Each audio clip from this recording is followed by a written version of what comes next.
Totoo ba na ang COVID vaccine ay may microchips na pag ini-inject sa katawan ay pwedeng mahanap ang isang tao ng gobyerno? I am Dr. Yan Reyes. I am a pediatric infectious disease specialist. Pag-uusapan natin sa video na to ang mga myths and facts about vaccination. Let's stick to science to combat misinformation. So I hope that you will like this video and please subscribe to my channel and click the notification button. Good day. The topic assigned to me is vaccine myths, facts or fiction. I am Dr. Annalyn Reyes, and I prefer to be called Dr. Yan Reyes. A lot of mothers will tell you, how can someone who is not vaccinated be a threat to someone who is vaccinated if vaccines work? Truly, this child is a threat to other children if the child has measles because he is not vaccinated. It can even cause an outbreak if a lot of persons are not vaccinated. Let us now debunk a lot of myths about vaccination. Myth number 1, vaccines cause autism. This is very old, but every year, a lot of mothers still ask me, Doc, ayoko talaga ng MMR because it can cause autism. So the answer is really no. It stems down in 1997 when there was a study published by Andrew Wakefield article in The Lancet suggesting that MMR causes autism. Further studies were noted that the study was poorly designed, it has spurious or fake facts, and is already discredited. A Danish study after that, with 537,303 children in 2002, provided strong evidence against any link between MMR and autism. Further, a lot of studies were already done to prove that vaccines really doesn't cause autism. So what happened to Andrew Wakefield? He was found guilty of serious professional misconduct by the General Medical Council in 2010 and can no longer practice medicine in the United Kingdom. But what happened? The stigma still lingers. A lot of mothers still believe that they have to listen to Andrew Wakefield. So we really have a lot of things and a lot of researches to show to the mothers that truly vaccines doesn't cause autism. Myth number 2, vaccines contain dangerous and toxic ingredients. No. Ingredients in the labels of vaccines like mercury, aluminum, formaldehyde are usually found naturally in the body, in the food we eat, and the environment around us. Amounts might be very, very small, if there is, because a lot of vaccines don't have those ingredients anymore. And if there is, it will not poison or harm the body. Vaccines have scientific trials as well as certification processes by the WHO and other agencies to be safe and effective. So WHO still checks the plant or the factories where vaccines are manufactured to be sure that they follow the good clinical manufacturing processes. So these ingredients are not really harmful to the body. Myth number 3, vaccine preventable diseases are rare and no longer exist. I don't need to get vaccinated. So a lot of mothers are already complacent that vaccine preventable diseases no longer exist, but no. What happened to the Philippines in 2019? The Philippines declares polio outbreak after 19 years free of the disease. And what was the culprit? Because of vaccine hesitancy. A lot of mothers don't have their kids vaccinated, so there was a polio outbreak. Luckily, because of good vaccination practices, we were able to be polio-free again last June 2021. Outbreaks due to vaccine-preventable diseases do occur, And vaccination is the best way to stop outbreaks. Aside from the polio outbreak, we also had a measles outbreak in the Philippines, like 2019, wherein 20,000 kids were affected with measles, and measles is a vaccine preventable disease. If the kids were just vaccinated then, there could have been no measles outbreak. Because vaccination protects individuals who cannot be vaccinated, like those who are immunocompromised or are very young. So that is what you call herd immunity. Vaccinated people serve as a barrier who stops the chain of transmission before the disease reaches the unvaccinated. Myth number 4: breastfeeding moms cannot get COVID vaccines because it's dangerous for the baby. No, there are already a lot of studies to prove this. By Gray et al. In the American Journal of Obstetrics and Gynecology, which was a cohort study conducted December 2020 up to March 2021, they noted that mRNA vaccines generated robust humoral immunity in pregnant and lactating women.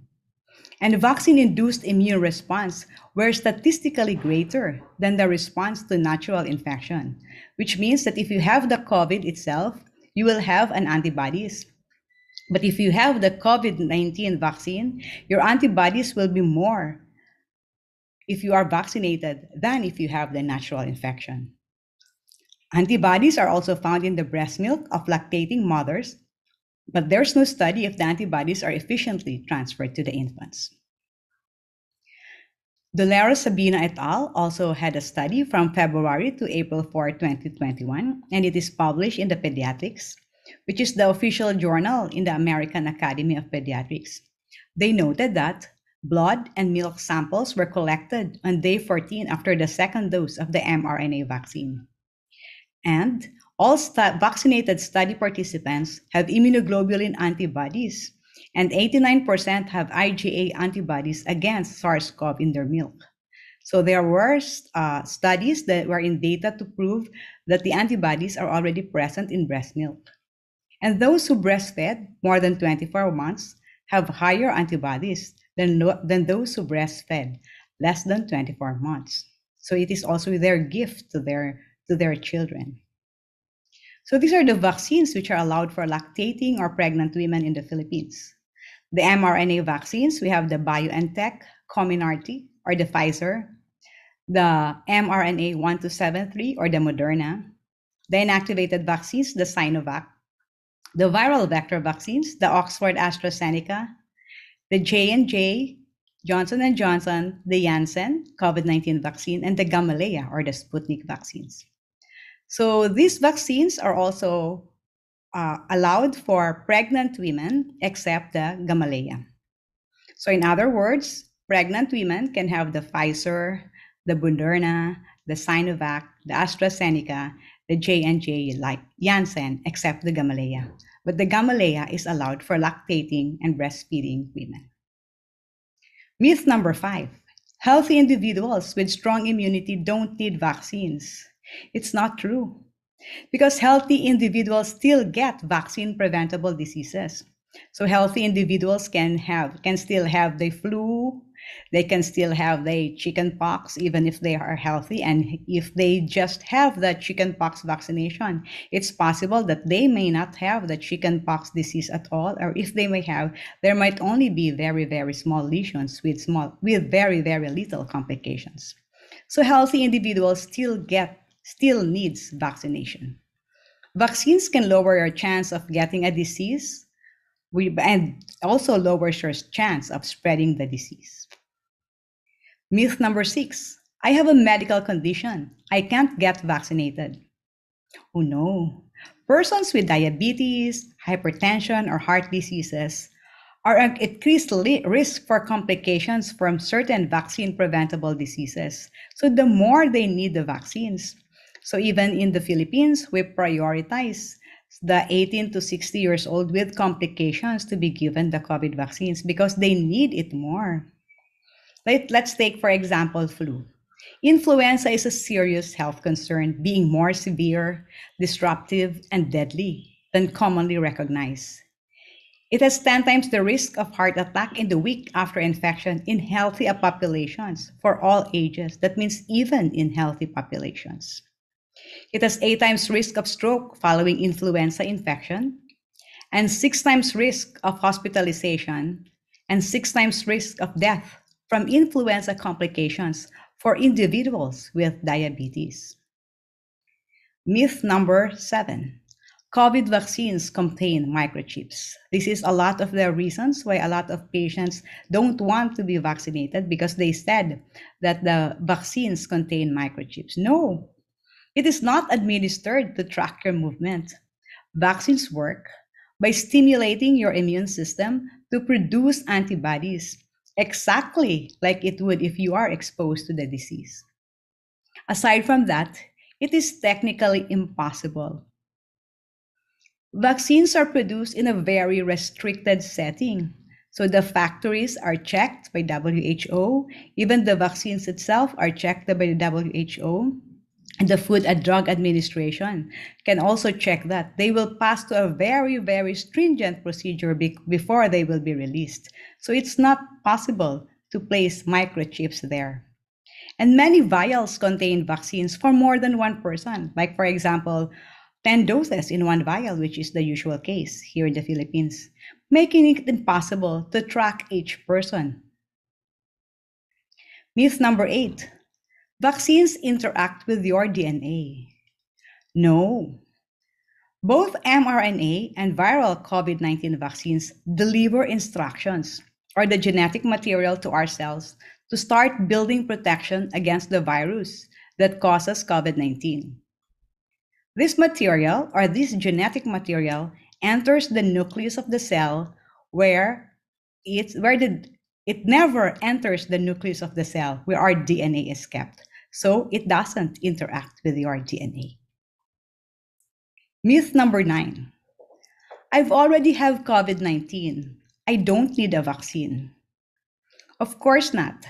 Severe health risks are associated with COVID-19.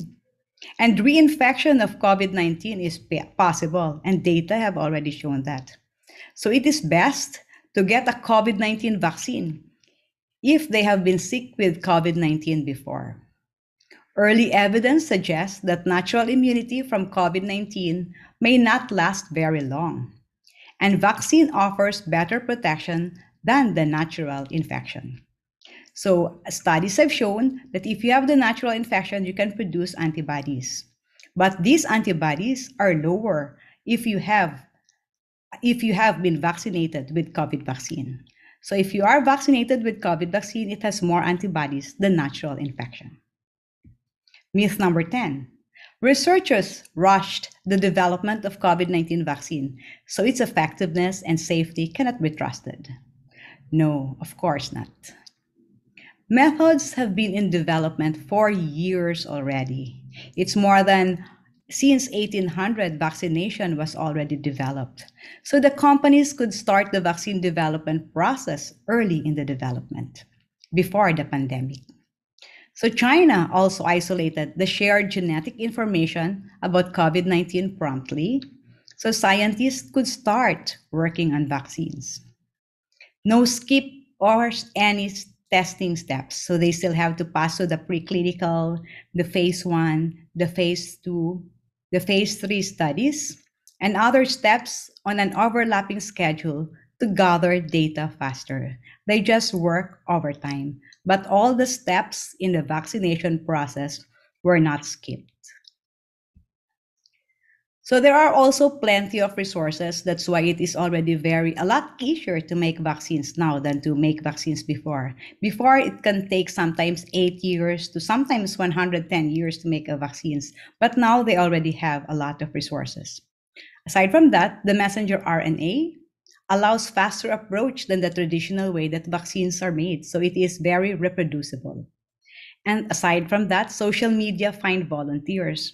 So with the help of social media, a lot of people will apply as volunteers to be part of the phase 3 studies or phase 2 studies. So there are a lot of volunteers already. It wouldn't be very, very hard to look volunteers. And vaccines work for the study volunteers who were vaccinated. So those who volunteered noted that they don't get the disease, or if some get the disease, they never go into severe COVID-19. So it worked for them. So a lot of volunteers are already very willing to volunteer. So it is a little bit easier for the manufacturing process. And companies began making vaccines early in the process, even before FDA authorization, so some supplies were ready when the authorization occurred. Getting the COVID vaccine gives you COVID-19. So COVID-19 vaccine does not contain the SARS-CoV virus itself, so it will not give you the COVID-19. You cannot get COVID-19 from the vaccine. The protein that helps your immune system recognize and fight the virus that does not cause infection. It is better to be immunized through disease than through vaccines. So some just say this, that they just have to be immunized with the disease itself than just get it through the vaccines because they believe that it has better protection. But the immune response to vaccines is similar to the one produced in natural infection. That's the immune response. But a lot of data have already shown that the antibody levels of those who were vaccinated were higher than those who had the natural infection of COVID-19 itself. So the data on more antibody levels with vaccination than the natural infection are already very rampant. Myth number 13.